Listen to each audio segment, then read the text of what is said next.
Assalamualaikum warahmatullahi wabarakatuh. Rekan-rekan semua yang berbahagia, semoga rekan-rekan yang sedang menyaksikan channel ini senantiasa sehat, semangat, dan sukses selalu dalam menjalankan aktivitas sehari-hari.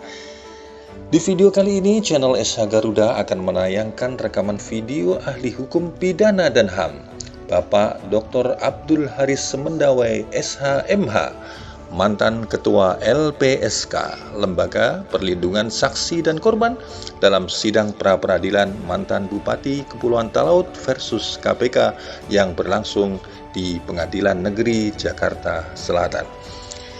Dalam video ini, rekan-rekan juga bisa menyaksikan bagaimana tim kuasa hukum pemohon pra-peradilan, Bapak Dr. Yuris Dr. MP Haji Teguh Samudra SH.MH, Ketua DPP Ferrari, mengajukan pertanyaan-pertanyaan kepada ahli hukum pidana dan HAM terkait dengan kasus penangkapan dan penahanan mantan Bupati Talaut yang dilakukan oleh KPK.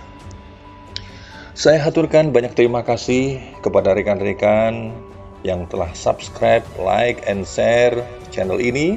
Jazakumullahu khairal jaza.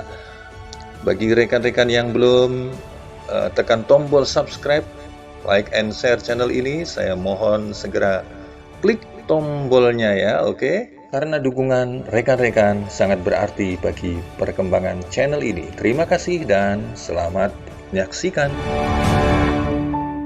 Saya bersumpah sebagai ahli dalam perkara ini akan memberikan pendapat tentang soal-soal yang akan dikemukakan menurut ilmu pengetahuan saya dengan sebenar-benarnya dan sebaik-baiknya.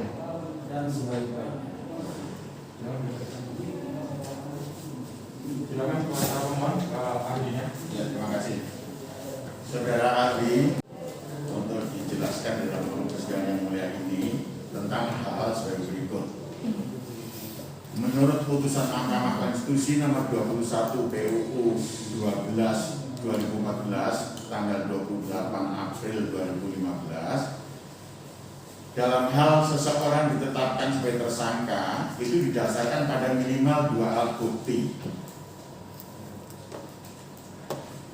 Pertanyaan kami, bagaimana apabila ada orang atau seseorang dijadikan tersangka tapi tidak didasarkan pada 2 alat bukti, tidak diberitahukan tentang adanya 2 alat bukti, dan juga pengertian kedua tidak ditunjukkan walaupun sudah ditanyakan.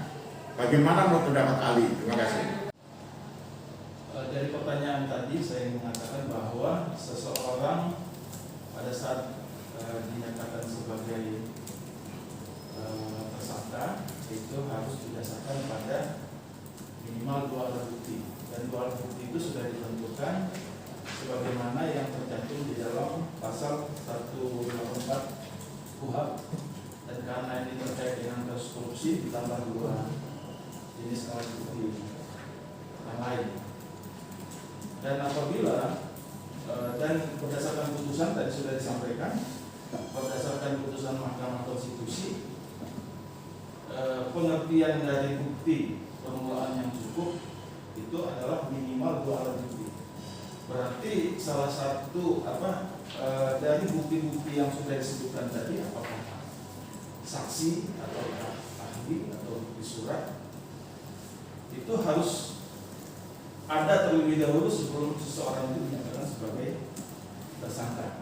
Dan apabila hal itu tidak dipenuhi, berarti tidak mengikuti ketentuan sebagaimana putusan dari Mahkamah Konstitusi tersebut. Terima kasih. Kami lanjutkan ini.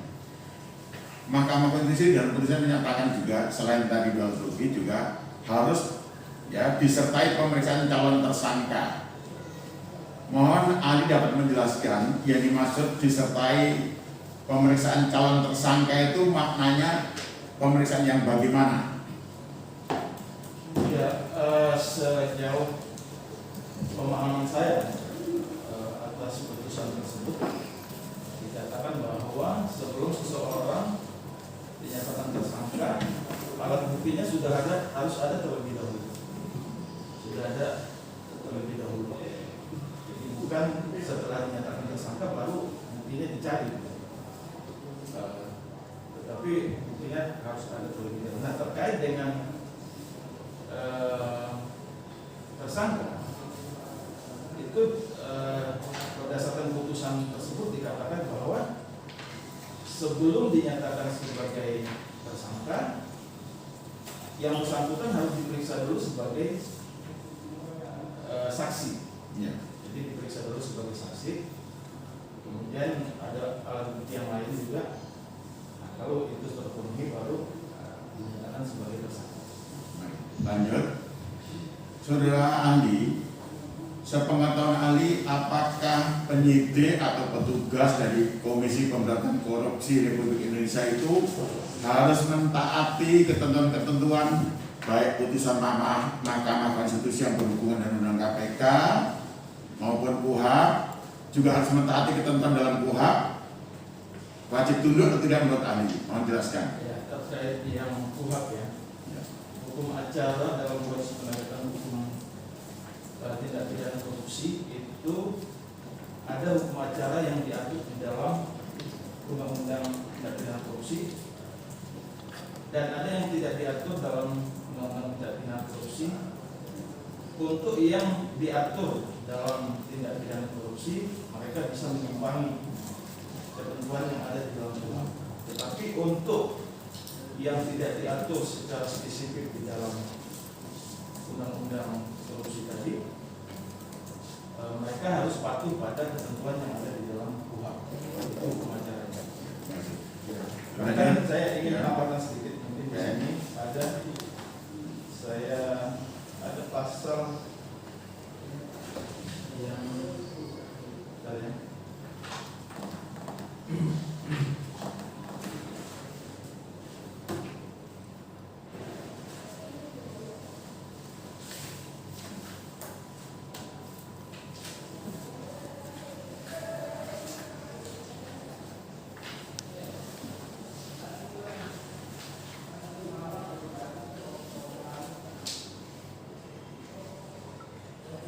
ketentuan pasal 46 ini ya, kalau saya tidak salah memahami, di sini dikatakan bahwa dalam hal seseorang ditetapkan sebagai tersangka oleh Komisi Pemberantasan Korupsi,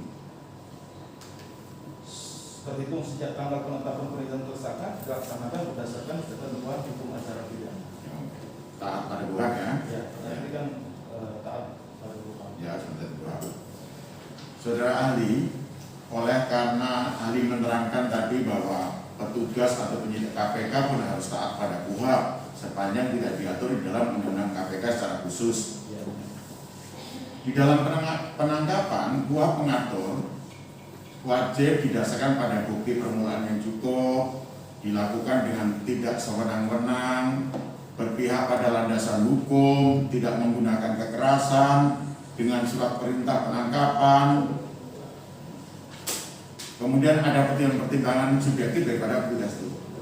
Dalam hal ada kejadian atau peristiwa hukum, seorang perempuan di tengah jalan sedang naik mobil karena baru keluar dari menjalankan penjara, menjalankan tinggal di LP, kemudian tahu-tahu dipalangi oleh dua mobil, kemudian diketok-ketok, digedor-gedor pintunya atau mobilnya, disuruh turun supirnya, dan orang tersebut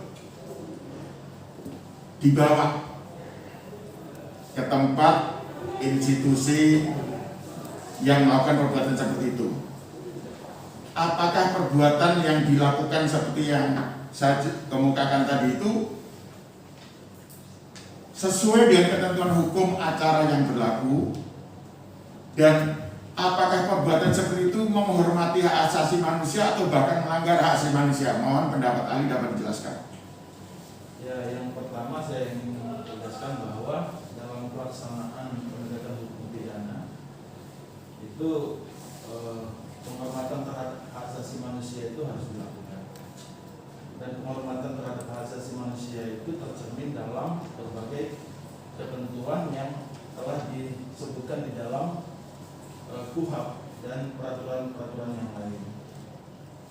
Dan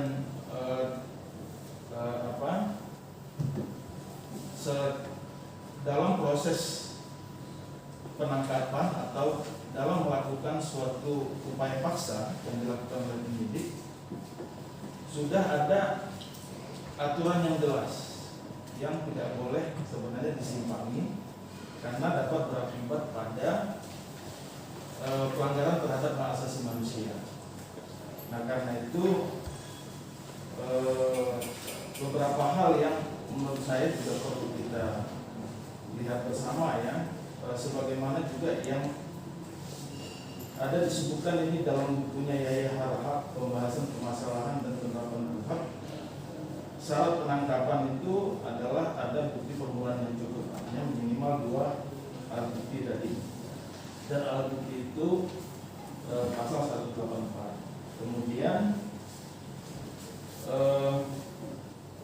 orang tersebut diduga jelas melakukan suatu tindak pidana. Kemudian dalam melakukan penangkapan tidak dilakukan secara sewenang-wenang. Kemudian juga berpijak pada landasan hukum. Kemudian tidak menggunakan kekerasan. Kemudian melengkapi penangkapan dengan surat perintah penangkapan.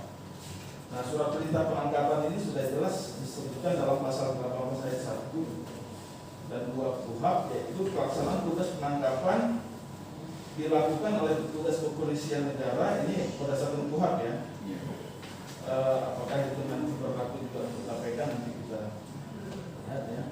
Tapi pelaksanaan tugas penangkapan dilakukan oleh petugas kepolisian negara Republik Indonesia dengan memperlihatkan surat tugas serta memberikan kepada tersangka surat perintah penangkapan yang mencantumkan identitas tersangka dan menyebutkan alasan penangkapan serta uraian singkat perkara kejahatan yang disampaikan serta tempat dia diperiksa.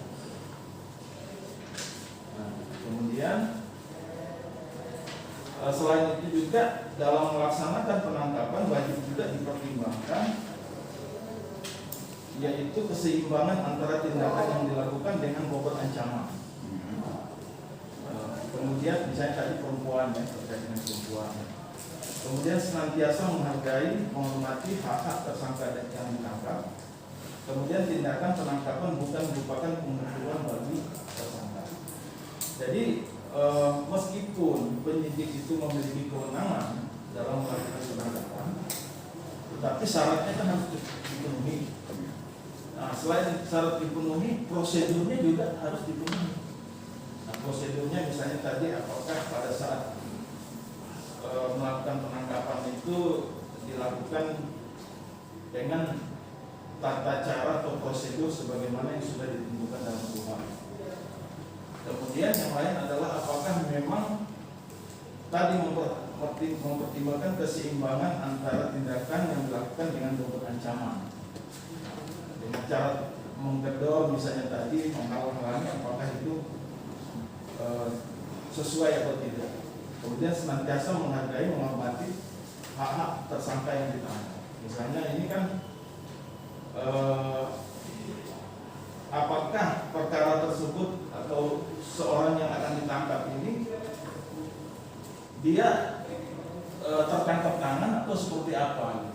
Kalau tertangkap tangan kan berarti baru pada saat atau beberapa saat kemudian setelah melakukan suatu tindak pidana tertangkap tangan, sehingga untuk waktu penangkapan itu bisa sesegera mungkin dilakukan. Tetapi menurut saya kalau tidak dalam kondisi tertangkap tangan, harusnya juga memperhatikan hak dari si tersangka ini. hak dari tersangka. Misalnya kan bisa dipanggil dulu, kan ada prosedur pemanggilan. Prosedur pemanggilan dan ada ketentuan, misalnya dipanggil pertama dan surat panggilan harus diterima minimal 3 hari sebelum pemeriksaan. Kalau tidak hadir, panggil lagi yang kedua, baru bisa dilakukan dengan paksaan misalnya. Jadi KUHP itu sedemikian rupa menjunjung tinggi hak asasi manusia kepada seorang tersangka, karena memang KUHP didasarkan pada asas presumption of innocence, bahwa seseorang itu dianggap tidak bersalah gitu. Karena itu harus diperlakukan secara manusiawi. Kira-kira gitu Pak. Nah, kalau pelakuannya seperti kejadian yang saya uraikan tadi, saya minta pendapat ahli itu melanggar hak asasi seseorang tidak seperti itu? Itu kapan dilakukannya Pak? Tengah malam, kira-kira jam 00.30 di tengah jalan, kemudian diajak pergi, tidak diperlihatkan surat-surat apa, diberitahukan apa, ternyata tahu begitu pergi ke tempat instansi yang melakukan perbuatan seperti itu melanggar HAM atau tidak menurut ahli? Terima kasih. Kalau menurut saya, kalau seperti yang Bapak sampaikan tadi, faktanya Ya. Kalau seperti itu faktanya, menurut saya ada pelanggaran HAM-nya. Lebih lanjut, apakah seorang petugas penegak hukum, entah dari polisi, KPK, kejaksaan, jika ingin menangkap seseorang itu menunjukkan ini surat penangkapannya atau memberitahukan sudah ditangkap, itu menjadi kewajiban atau hanya itu ketentuan dalam KUHP saja, tidak perlu dijalankan? Jadi ketentuan yang ada di KUHP itu memang sengaja dibuat dalam rangka untuk memastikan bahwa pelaksanaan tugas penyidik yang memiliki kekuatan paksa ini paksa ini tidak dilakukan secara sewenang-wenang dan kemudian tidak disalahgunakan. Nah, makanya kemudian di dalam KUHP itu disebutkan secara tegas bahwa KUHP dibuat dalam rangka untuk menghormati hak asasi manusia. Nah, karena itulah dibuat aturan-aturan yang sebenarnya limitatif di situ dalam rangka untuk meminimalisir terjadinya penyimpangan pelaksanaan tugas dan pelanggaran terhadap hak asasi manusia. Jadi karena itu menurut saya wajiblah, apalagi sudah ditentukan di dalam KUHP bahwa harus ditunjukkan ada 2 surat. Pertama itu surat tugas, kemudian yang kedua surat penangkapan yang harus ditunjukkan kepada seseorang. Karena kalau tidak, ini kan pengalaman zaman waktu KUHP dibuat ini tahun 81 Pak. Zaman tahun 81 itu praktek-praktek penculikan yang dilakukan oleh penegak hukum di beberapa negara otoriter seperti di negara Amerika Latin itu sering terjadi. Makanya diatur sedemikian rupa jangan sampai terjadi pelanggaran HAM terhadap mereka-mereka yang akan dilakukan penangkapan tadi. Dan ketentuan ini sebenarnya penghormatan terhadap hak asasi manusia ini dengan membatasi sedemikian rupa proses penangkapan itu agar tidak terjadi tindakan sewenang-wenang, itu sesungguhnya sudah diperjuangkan, bahkan sudah diatur di dalam Magna Carta. Apa itu Magna Carta? Magna Carta itu suatu piagam piagam yang dianggap sebagai tonggak asasi manusia. Itu dilahirkan tahun 1215 di Inggris. Nah, itu kenapa terjadi seperti itu? Karena sering terjadi tadi penangkapan dilakukan secara sewenang-wenang. Nah, karena itulah dilarang untuk melakukan tindakan semacam itu, karena itu dianggap melanggar hak asasi manusia. Mungkin itu Pak. Dan maksudnya supaya tidak terjadi sewenang-wenang. Sewenang-wenang itu seperti apa sih yang dilakukan oleh misalnya petugas penegak hukum sampai melakukan penyimpangan itu yang bagaimana? Ahli bisa menjelaskan? Terima kasih. Ya, yang disebut dengan sewenang-wenang itu kan kalau misalnya melakukan penangkapan terhadap seseorang itu tanpa dasar hukum yang jelas, kemudian tuduhannya juga tidak jelas, tidak didasarkan pada alat bukti, Kemudian dalam melakukan tindakan digunakan dengan cara-cara kekerasan, kekuatan dan lain sebagainya, unsurnya paksaan. Nah, kemudian juga yang lain menurut saya juga timing pelaksanaan penangkapan itu juga berpengaruh gitu ya, timingnya, jadi pelaksanaannya. Jadi kan bagaimanapun juga kan namanya manusia itu kan harus ada penghormatannya. Misalnya ya, pemeriksaan saksi saja misalnya itu ditentukan bahwa tidak boleh lebih dari sekian jam misalnya. Artinya apa? Itu kan ada aturan yang harus kita hormati. Nah, jadi kita memang berkomitmen untuk memberantas berbagai tindak pidana, tetapi dengan rule of the game yang jelas gitu. Jangan juga rule of the game itu menyimpang dan dilanggar. Ya, terima kasih. Kemudian menurut ahli tadi tentang semua orang sudah, apabila seseorang belakangan diketahui ditangkap itu karena di tengah jalan dicegat, dia halangi mobilnya, kemudian mobilnya disetirin oleh orang yang tadi yang nyegat, diajak ke tempat kantornya, dan baru esok siangnya menjelang sore baru diberikan suratnya bahwa orang itu ditangkap dan ditahan. Bagaimana pendapat ahli? Apakah itu merupakan pelanggaran hukum atau itu juga merupakan satu pelanggaran hak asasi manusia? Mohon dapat jelaskan. Ya, kalau mengikuti ketentuan yang ada, tadi sudah disebutkan bahwa pada saat jadi di dalam pasal 18 ini disebut ya, pelaksanaan tugas penangkapan dapat memperlihatkan surat tugas serta memberikan kepada tersangka surat perintah penangkapan yang mencantumkan identitas tersangka dan menunjukkan alasan penangkapan. Nah, menurut saya itu harusnya dilakukan pada saat dilakukan penangkapan, bukan setelah itu. Karena setiap orang yang melaksanakan tugas itu pasti dibekali dengan yang nggak mungkin berangkat itu tanpa ada surat gitu.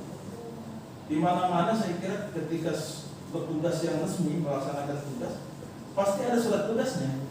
Nah, surat tugas itulah yang ditunjukkan sehingga orang yang ditangkap ini tahu, oh ini ya, saya ditangkap oleh seseorang. Karena banyak juga orang yang mengaku bertugas ternyata bukan. Terjadi penculikan dan segala macam itu kan kenyataan gitu. Makanya di dalam ketentuan yang dalam kuhap ini begitu dipertegas seperti itu kewajiban itu. Jadi ditunjukkan, kemudian surat penangkapannya juga diserahkan kepada yang bersangkutan sehingga dia bisa membaca, oh saya ditangkap karena ini. Karena kalau tidak, loh gimana saya mau menyerahkan nasib saya kepada orang yang nggak saya kenal? Ya kalau benar petugas, kalau enggak kan bisa nggak jelas nasibnya. Ya. Lebih lanjut. Kemudian setelah seseorang tadi dibawa pergi, tahu-tahu ada di kantor orang yang ngajak tadi dan dimasukkan ke dalam ruang tahanan atau sel, dan baru siang harinya diberikan tentang surat, misalnya nih ada surat penangkapan dan surat penahanan. Bagaimana menurut pendapat ahli, apakah hal itu bisa dijadikan contoh atau pedoman buat para penegak hukum lain perbuatan-perbuatan seperti itu dan menimpa untuk warga negara Republik Indonesia?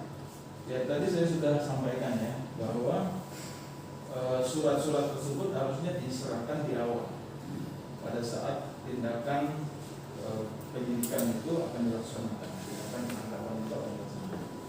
Jadi sudah diserahkan terlebih dahulu. Jadi bukan setelah beberapa saat kemudian, tapi di awal. Ya, terima kasih. Pertanyaan lebih lanjut. Di dalam Undang-Undang KPK yang baru itu ada ketentuan pasal 5 ya, yang menyatakan bahwa dalam menjalankan tugas dan tanggung jawab, KPK harus memperhatikan terhadap penghormatan hak asasi manusia. Kira-kira seperti itulah rumusan kalimatnya nggak jelas. Ada asas penghormatan hak asasi manusia. Coba ahli jelaskan maksud penghormatan hak asasi manusia itu seperti apa gitu. Apakah misalnya karena orang datang dikasih minum, dikasih makan, senyum, atau bagaimana? Seorang petugas penegak hukum itu harus menghormati tentang hak asasi manusia atau harus taat pada asas penghormatan hak asasi manusia. Terima kasih. Ya. Jadi terkait dengan ketentuan yang ada di dalam pasal 5 ayat F Undang-Undang Nomor 9 Tahun 2019 disebutkan di sana bahwa dalam menjalankan tugas dan wewenangnya, Komisi Pemberantasan Korupsi berasaskan pada penghormatan terhadap hak-hak asasi manusia. Nah, keberadaan asas ini tentunya sangat penting, ya, menjadi fondasi dari undang-undang itu, dan itu yang harus dilaksanakan oleh KPK, Komisi Pemberantasan Korupsi, karena ini disebutkan dalam Undang-Undang Nomor 9 Tahun 2019. Tentunya insan KPK itu meliputi semua, apakah pimpinan, pelaksana tugas, penyidik, dan lain sebagainya. Nah, penghormatan terhadap hak asasi manusia tentu kita bisa lihat berbagai ketentuan yang ada di dalam instrumen hak asasi manusia internasional maupun nasional. Misalnya hak sipil politik, misalnya konvensi anti penyiksaan, kemudian kalau di Undang-Undang Dasar kita juga disebutkan khususnya di bab 10 ya, pasal 28 itu menyebutkan tentang berbagai hak asasi manusia. Itu juga dengan Undang-Undang 39 tahun 99. Nah, selain itu juga tadi tercermin juga hak asasi manusia itu dalam hukum acara. Nah, jadi dengan demikian bahwa penghormatan itu yang harus dilakukan, dan ini saya kira kenapa masuk, tentunya ada keinginan untuk penghormatan terhadap hak asasi manusia dalam proses penegakan hukum tindak pidana korupsi ini sungguh-sungguh dilaksanakan. Harus dilaksanakan, mengikat gitu. Iya, mengikat. Baik, ahli berikutnya, adakah ketentuan bagi penyidik, misalnya penyidik Mabes Polri, misalnya penyidik khusus dari Kejaksaan Agung yang hebat-hebat nih, penyidik KPK yang dipahami sebagai lembaga super power, boleh nggak aparat penegak hukumnya di lembaga-lembaga yang dianggap super power itu berbuat sesuka-sukanya dan mengabaikan ketentuan baik ada di ketentuan hukum acara maupun ketentuan hukum materialnya, atau bahkan tadi ada Magna Carta, ketentuan dalam konvensi internasional, boleh nggak diabaikan? Karena dia punya kewenangan nih, kewenangan yang begitu kuat dan powerful. Menurut ahli jelaskan. Ya, ada bagian tertentu yang bisa disimpangkan dalam proses penegakan hukum, Pak. Ya. Ada misalnya hak atas kebebasannya, bebas untuk bergerak. Tapi kalau sebagai seorang tersangka, kan ini bisa dibatasi nih pergerakannya. Tetapi tadi bahwa pelaksanaan tugas itu tidak boleh dilakukan secara sewenang-wenang, ada aturan yang dibuat, bahkan Kapolri juga membuat perkap namanya, peraturan Kapolri nomor 8 tahun 2009 terkait dengan hak asasi manusia dalam pelaksanaan tugas Polri. Nah, jadi termasuk dalam hal pelaksanaan penyidikan gitu ya, ya Polri juga harus tetap menghormati hak asasi manusia. Jadi bukan, maksudnya bahwa kewenangan itu bukan absolut, kewenangan itu tidak absolut, tetapi kewenangan itu ada batas-batasnya. Nah, batas-batas itulah yang tidak boleh dilanggar. Batas-batas, dan kalau itu dilanggar berarti tidak sesuai dengan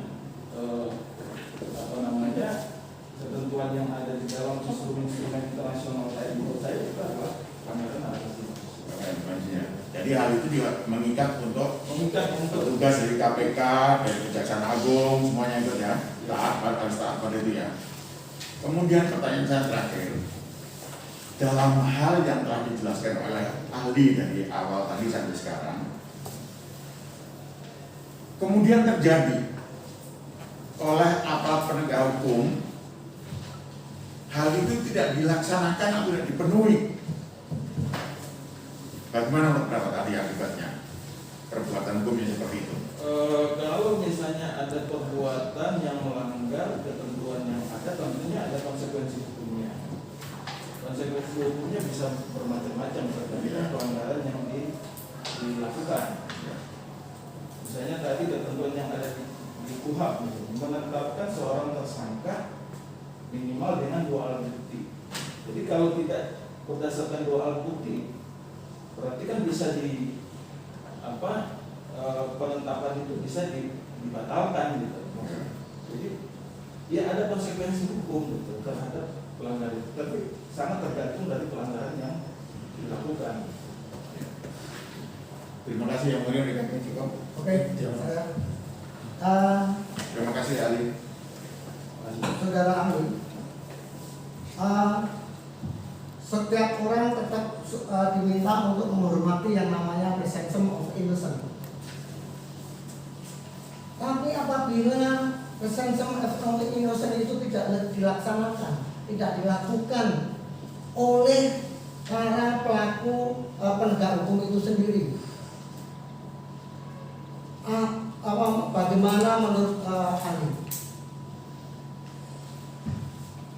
Ya, itu pertanyaan Pak ya. Ya. Ya, jadi gini, itu kan azas presumption of innocence. Seseorang itu tidak boleh dianggap bersalah. Ya. Sampai nanti putusan berdasarkan perbuatan hukum yang mengikat. Nah, dalam rangka untuk melaksanakan azas tersebut, itu kemudian dicerminkan dalam berbagai aturan-aturan yang ada di dalam KUHP. Aturan dalam KUHP itu apa? Misalnya tadi seorang itu bisa dinyatakan tersangka kalau didukung minimal 2 alat bukti. Itu kan presumption itu, jadi nggak bisa orang diambil aja terus kamu jadi tersangka, nggak bisa begitu. Harus ada alat buktinya. Itu yang pertama. Kemudian yang kedua juga berdasarkan putusan Mahkamah Konstitusi disebutkan bahwa bukti-bukti itu harus ada terlebih dahulu sebelum seorang itu dijadikan sebagai tersangka. Jadi bukan dinyatakan sebagai tersangka dulu baru bukti dicari. Kemudian ada pembatasan tadi, misalnya karena dia belum tentu bersalah, maka orang itu tidak bisa ditangkap, ditahan secara sewenang-wenang. Ada prosedur yang harus ditaati, dihormati, termasuk dalam hal penyitaan, penggeledahan. Itu aturan-aturan yang mencerminkan adanya asas presumption of innocence tadi. Jadi asas itu tercermin di dalam pasal-pasal yang ada di dalam undang-undang. Makanya disebut asas itu karena asas itu kan fondasi dasar kan. Ya. Gitu Pak. Oke. Saudara ahli, apabila seorang petugas menangkap seseorang belum jelas permasalahannya, ditangkap, terus yang ditangkap juga tidak mau menjawab, tidak mau mengakui, ya. Sampai akhirnya pada BAP selanjutnya si tersangka tersebut tidak mau menjawab, tidak mau mengakui. Menurut saksi ahli, apa yang akan terjadi? Jadi gini Pak, pemeriksaan itu kan dibedakan antara seorang yang diminta keterangan sebagai saksi dengan seorang tersangka. Kalau seorang saksi, seorang dipanggil sebagai saksi, dia punya kewajiban untuk menerangkan apa yang dia ketahui. Tapi kalau seorang tersangka, dia punya hak ingkar. Hak ingkar. Bahkan dilarang seseorang itu semacam melakukan incrimination, jadi menyatakan dirinya sendiri bersalah, karena tetap harus ada alat bukti yang mendukung itu, nggak bisa berdasarkan pengakuan.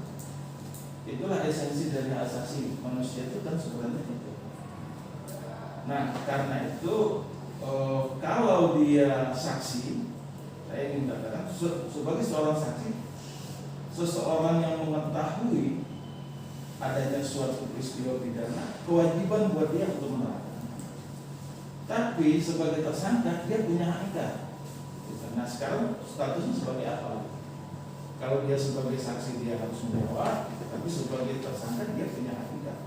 Nah, hak ingkar itu kemudian diartikan apa oleh penegak hukum itu terserah penegak hukum, tapi dia punya hak gitu ya. Kalau dalam hak sipil politik itu diakui hak ingkar.